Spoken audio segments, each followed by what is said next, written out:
Medina Zain dijemput paksa polisi tiba di Kejari, Jakarta Selatan tertunduk lesu. Medina Zain dijemput paksa polisi untuk dibawa ke Kejaksaan Negeri, Kejari, Jakarta Selatan, Kamis tanggal 7 Juli tahun 2022 pada pukul 14.50 waktu Indonesia bagian Barat. Medina Zain tampak tertunduk lesu saat berjalan memasuki satu ruangan di Kejari Jaksel hari ini. Dia dibawa ke Kejari, Jakarta Selatan setelah dijemput paksa Polda Metro Jaya terkait kasus dugaan pencemaran nama baik yang dilaporkan Marissa Icha. Selebritas Instagram itu hadir mengenakan baju kuning dan kerudung hitam dilengkapi masker putih.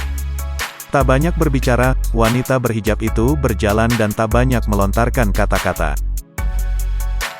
Zulpan mengatakan, berkas kasus tersebut sudah lengkap sehingga Polda Metro Jaya melimpahkan kasus ini ke Kejari Jaksel.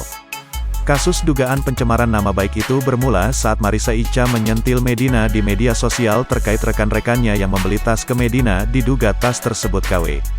Setelah itu, Medina Zain dituding menghina Marissa dengan tudingan geremo dan ani-ani. Kemudian Marissa Icha melaporkan Medina Zain ke Polda Metro Jaya.